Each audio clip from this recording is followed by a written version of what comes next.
Before we begin, if you have not already completed Webinar 2, describing the observation framework, stop and go back.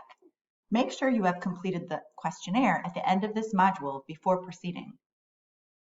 This module is the final of 3 modules, and you will need the learning from modules 1 and 2 to complete module 3.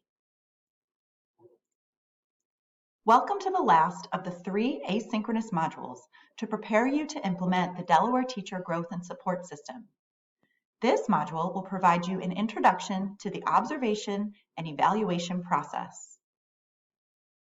By the end of this webinar, you will know the steps in the Delaware Teacher Growth and Support System process and understand the roles and responsibilities of both the teacher and the administrator in the process. You will not yet be an expert in the process, nor will you know how to use the DSC. Additional training and resources will be provided to administrators and teachers on using the Data Service Center to implement this process. The last module focused intently on the observation framework. The observation framework defines the core set of expectations and learning-focused priorities for teachers and students. In the design of the Delaware Teacher Growth and Support System, the steering committee first created the framework. The content of the framework then drove the design of the process. The process you will learn about today was created to best support the use of the framework in advancing teacher growth and support. The steering committee used several guiding principles when they designed the process. These guiding principles are rooted in research, experience, and feedback from teachers.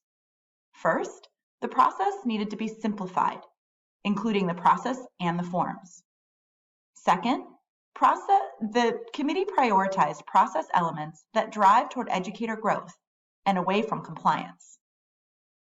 Third, the committee maintained a focus on outcomes rather than inputs. And finally, the committee considered implications of what is included and not included in the system, keeping in mind the mantra, what gets measured is what matters. Just a reminder from past sessions that this process was created to be simpler than DPAS 2. Simpler does not mean less time. Instead, it means that the Delaware Teacher Growth and Support System time will be more spent on teacher growth and development and less on compliance and form completion. Here is a high-level overview of the steps in the Delaware Teacher Growth and Development process. In this module, we will review each step in turn. As we review each step, we will describe the specific roles and responsibilities of the teacher and the administrator. When you see these characters on the screen, you will know we are discussing roles and responsibilities. Teacher growth and development begins with reflecting on current practice and setting goals to drive future action. So, the Delaware Educator Growth and Support System begins with the creation of professional growth plans, and professional growth plans remain at the heart of the system throughout the year.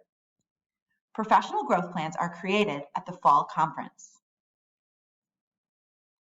The purpose of the Fall Goal Setting Conference is to articulate clear goals for professional growth and student learning, to drive ongoing observation, feedback, and support. Professional growth goals drive focus for feedback and support for the teacher throughout the year. They are tied to a specific indicator or indicators and are based both in past teacher performance and in the needs of students. Professional growth goals include action steps, timelines, and resources and supports that the teacher will need to meet the goal. Professional growth goals are revisited and can be revised at the mid-year conference. Professional growth goals are set by every teacher each fall.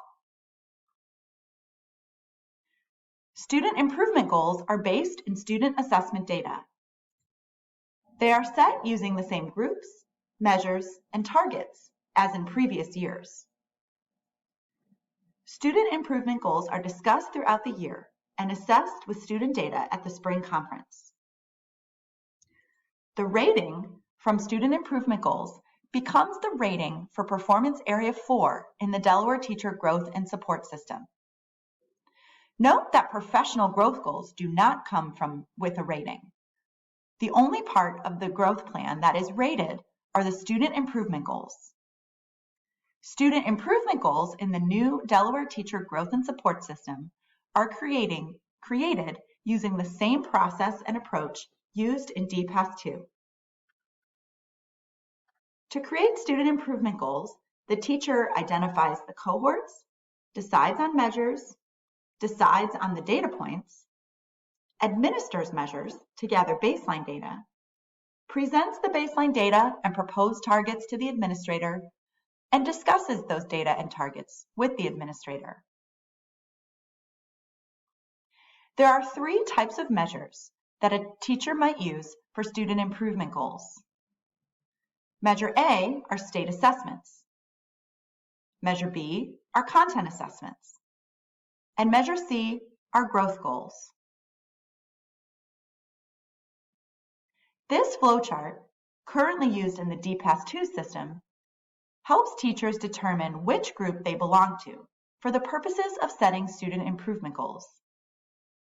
If the teacher is an ELA and/or math teacher of record for grades 4 through 8, they are an Educator Group 1. If they are the teacher of record and there is an available content assessment or Measure B assessment, they are a Group 2. If neither of those apply, the teacher is a Group 3 educator. Again, the measures and this process for identifying the group are the same as what is currently used in DPAS 2. The group to which the educator is assigned determines the measures that educator uses in their student improvement goal. Group 1 teachers have 1 Measure A and 1 Measure B or Measure C. Each of those 2 data points comprises 50% of the teacher's Performance Area 4 rating. A teacher in Group 2 uses 1 Measure B and 1 additional Measure B or Measure C. Each of those data points is worth 50% of the Performance Area 4 rating for teachers in Group 2. Teachers in Group 3 have 2 Measure C ratings, or 2 Measure C data points. Those Measure C data points comprise 100% of the Performance Area 4 rating. Later in the module, we will discuss how ratings are combined to determine the summative rating. The administrator is responsible for these steps in supporting the creation of student improvement goals. The administrator confirms the appropriate educator group for the teacher, approves the cohorts, discusses and approves the appropriate measures, ensures the selection of 2 data points, and discusses baseline data and target with the teacher. In setting professional growth goals, there are 3 types of growth plans. Each teacher will have 1 type of growth plan. The administrator ultimately is responsible for deciding which type of professional growth plan the teacher will have. Let's review each type of plan in detail. First, the collaborative growth plan. A collaborative growth plan is a plan that is set collaboratively between the teacher and the administrator. The teacher and the administrator work together to reflect on past practice, identify where the teacher has been successful and what led to that success, and identify areas where teacher improvement would have the most significant impact on student growth. A collaborative growth plan is best used for teachers who are making progress in their growth and would benefit from a partnership with their leader to accelerate this progress. Teachers who may be in a new teaching assignment or a new school may have a collaborative growth plan. Teachers who have had some success in the past but are aiming to be more consistently excellent may also benefit from a collaborative growth plan. Most teachers will have a collaborative growth plan. A self-directed growth plan is a plan that is wholly created and managed by the teacher. The teacher's administrator will review and approve the growth plan, but plays a smaller role in monitoring the plan and in shepherding resources to support the teacher. Some teachers have had great success in their classrooms as a result of consistently high performance and professional growth. These teachers consistently receive high ratings on past evaluation, both in teacher practice and student improvement measures. Self-directed growth plans are meant for these types of teachers. Directed growth plans are meant for teachers who have significant growth areas that require intensive support. A directed growth plan is a plan that is created and managed by the administrator in partnership with the teacher. The administrator plays a much greater role in a directed growth plan, both in identifying goals and metrics and in monitoring progress. Teachers play an important role in directed growth plans in both understanding and buying into professional goals and in doing the work to improve practice. Directed growth plans may be shorter in duration, typically up to 4 to 6 months, rather than a full year, as in a collaborative or self-directed growth plan. This allows for near-term and rapid improvement. Any teacher who receives a level 1 on the prior year's summative evaluation will receive a directed growth plan. Directed growth plans may be also best for novice teachers who are new to their practice. Once the date and time for a goal-setting conference are established, the administrator and teacher should reflect on their practice and on student results by reviewing the most recent evaluation, available student learning data, feedback about instructional practices, and the observation framework itself. During the goal-setting conference, the administrator and teacher review and discuss that data to identify the goal. The professional growth goals should be linked to indicators in the framework. The leader and teacher also decide on action steps or benchmarks to meet their goals and supports that the school or district will provide the teacher. They establish a timeline to measure progress toward goals and decide on the evidence that will be collected to monitor that progress. After the goal-setting conference, the teacher completes the professional growth goal and student improvement goals in the Data Service Center. Then, the administrator reviews and approves those goals. So to summarize, the role of the administrator in the fall goal-setting conference is to review teacher performance from past years, review student performance from past years, determine the type of growth plan to assign the teacher, write or collaborate on writing professional growth goals, and approve student improvement goals. The role of the teacher is to review performance and feedback from past years, review student performance from past years, write or collaborate on writing professional growth goals, and set student improvement goals. Again, every teacher will have a professional growth plan with student improvement goals every year. That growth plan is set in the fall at the fall goal-setting conference.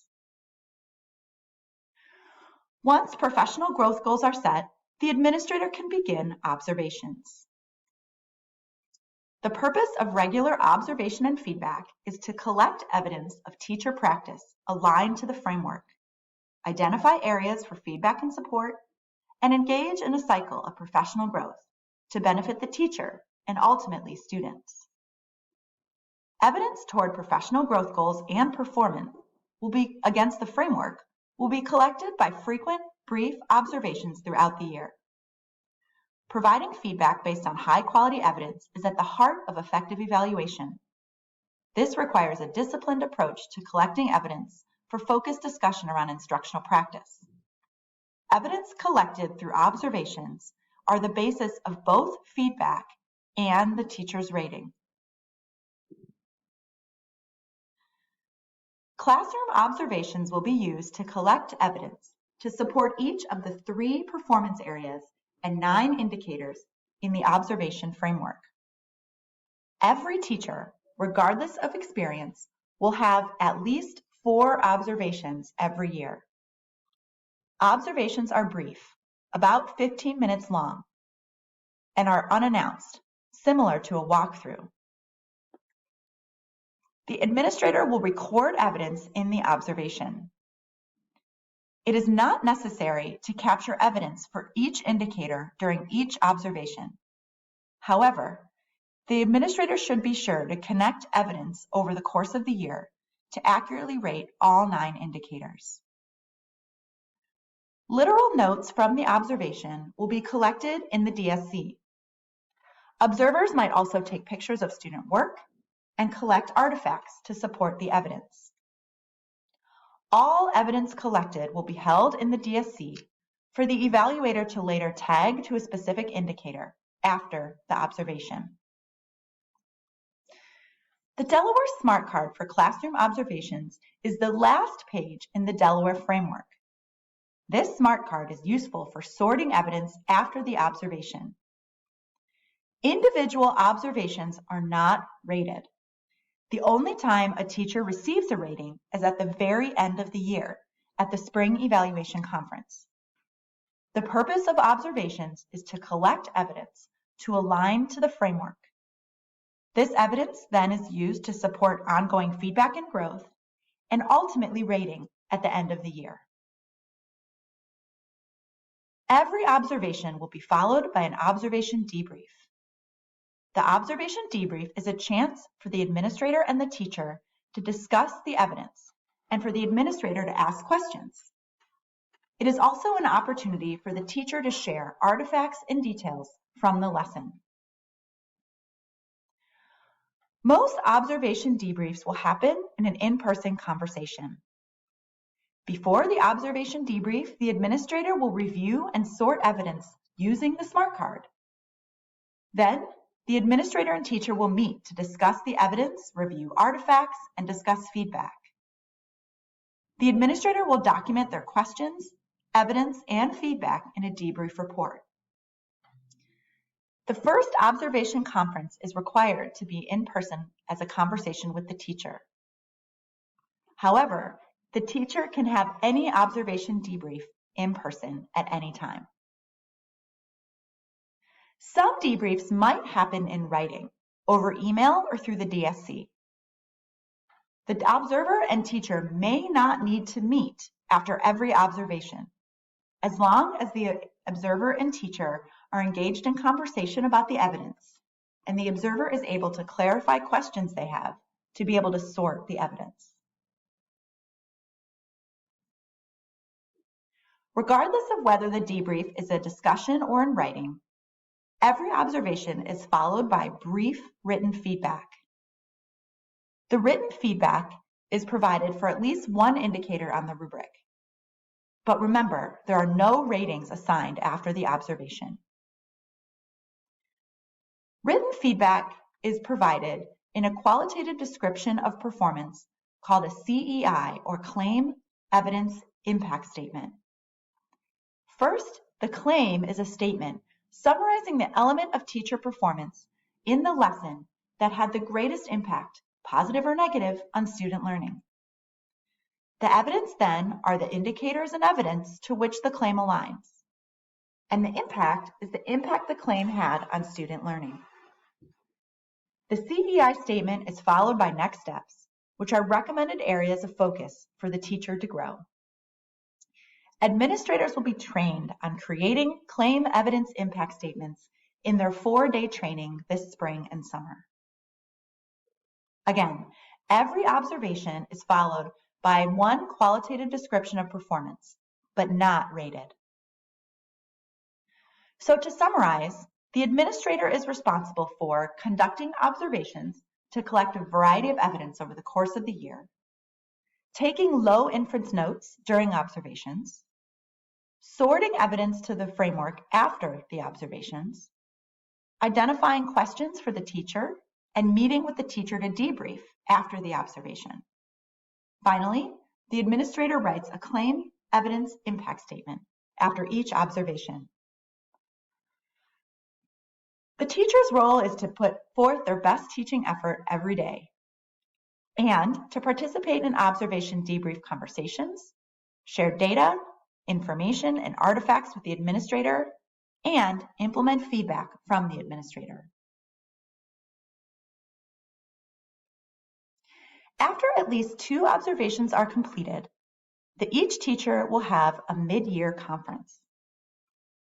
The purpose of the mid-year conference is to review evidence gathered to date check in on progress toward professional growth and student learning goals, and revise professional growth goals as needed. Mid-year conferences should be held prior to February 1st or after 2 observations have been completed. During this conference, the evaluator and educator will review all data collected to date, discuss progress on the professional growth plan, and identify action steps. Feedback from the mid-year conference will be documented in the DSC.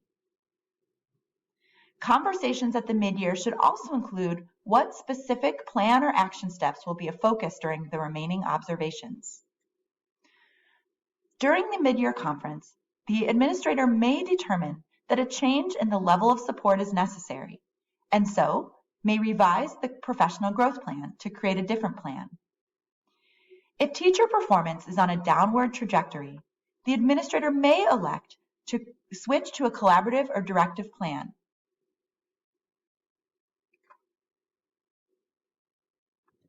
The responsibility of the administrator for the mid-year conference is to review all evidence collected from observations to date, assess teacher performance on professional growth goals, meet with the teacher to review evidence and determine any changes to goals, and finally, strategize remaining observations in order to collect adequate evidence to rate on all 9 indicators in the spring. The teacher's responsibility at the mid-year conference is to review feedback received to date and progress on professional growth goals, to participate in the conference, to identify and engage in any revisions to professional growth goals. Observations continue after the mid-year conference. The last step in the Delaware Teacher Growth and Support System is the Spring Evaluation Conference. The Spring Evaluation Conference should happen after at least 4 observations are completed. The purpose of the Spring Evaluation Conference is to discuss student improvement goals and final ratings, discuss indicator and performance area ratings, and discuss progress on professional growth goals. The Spring Evaluation Conference is the point in the process when the teacher performance is rated. At the spring conference, the teacher and administrator will review all data collected from the past year, review progress on professional growth goals and action steps, and student improvement goals. The administrator will determine ratings for each indicator and performance area based on the preponderance of evidence collected throughout the year. The administrator will provide recommendations for next year's professional growth goals and determine the type of professional growth plan that may be necessary. After the Spring Evaluation Conference, teachers will receive a summative evaluation report that lists their final ratings. Feedback from the conference will also be documented in this report. Final ratings are determined in the following way. The administrator uses evidence from all observations to determine ratings for each of the 3 performance areas: learning environment, engagement in learning, and maximizing learning. Evidence collected from all observations is used to align to the framework and determine the rating for each performance area. Student assessment data determines the rating for performance area 4, student improvement goals. Again, the process for student improvement goals is the same process used in DPAS-2 for component 5. Each of those 4 ratings are combined to determine the summative evaluation rating for the teacher, which can be level 1, level 2, level 3, or level 4. So again, the observer assigns each of the 3 rubric performance areas a rating based on the preponderance of observation evidence. Student improvement points are assigned using the current process. Then, each rating on the 4 performance areas is rated equally. Here are the point values for each rating level. A rating level 1 is worth 1 point, level 2 is worth 2 points, level 3, 3 points, and level 4, 4 points. All of the points for each of the 4 performance areas are added together to determine point ranges that define the summative rating. If a teacher receives a total range of points of 15 to 16 points, which is mostly level 4s on each of the 4 performance ratings, they receive a level 4 summative rating. If the total of each of the performance area ratings is between 11 and 14 points, the summative rating is a level 3. If the total points on each of the performance areas is 8 through 10, the summative rating is level 2. And finally, if the total on each of the 4 performance areas is 4 to 7 points, the summative rating is a level 1. So before the spring conference, the teacher should review the professional growth goals and student improvement goals, reflect on the quality of their instructional practice and feedback received over the course of the year, and examine student achievement data to determine if progress has been made against student performance measures. The administrator also reviews the professional growth goals and student improvement goals. The administrator examines all evidence collected across all observations, tags that evidence to the framework, and rates each performance area in the framework.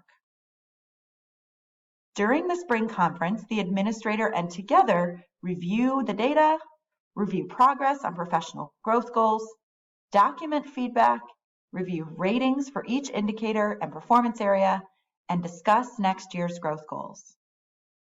The conference is an opportunity for teachers to share their reflections and for administrators to provide their feedback.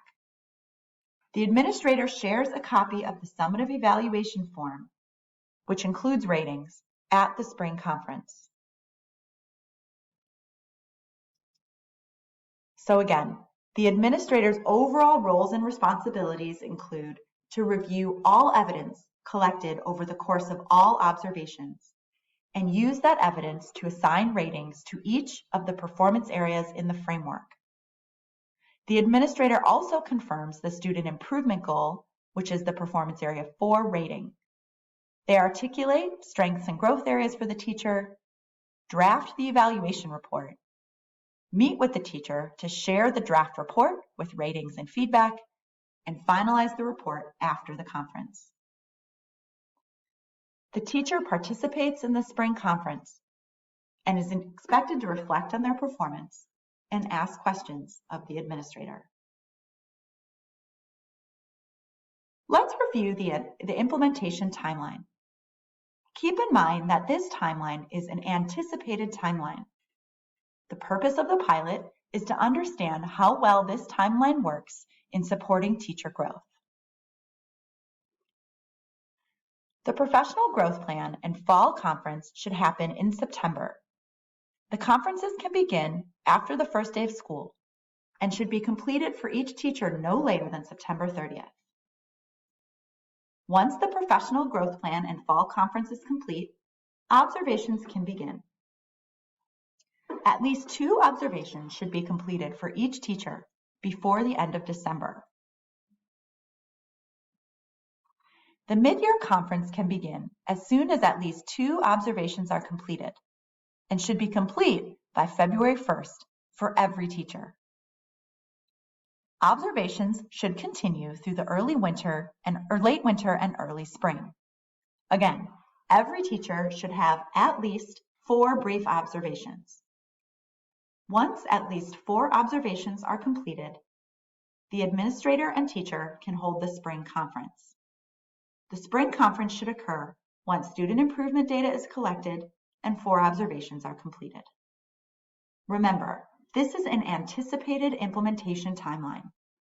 The purpose of the pilot is to allow us to assess this timeline to ensure that it is feasible and supports teacher growth and development.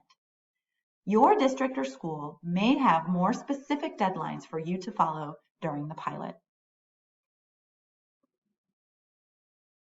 Every step that you learned about in this module will be completed in the Data Service Center. All administrators and teachers will receive a detailed user guide that outlines how to use the DSC to complete the growth and support system steps in the process. The DOE will also host optional DSC trainings for teachers and administrators who need more support.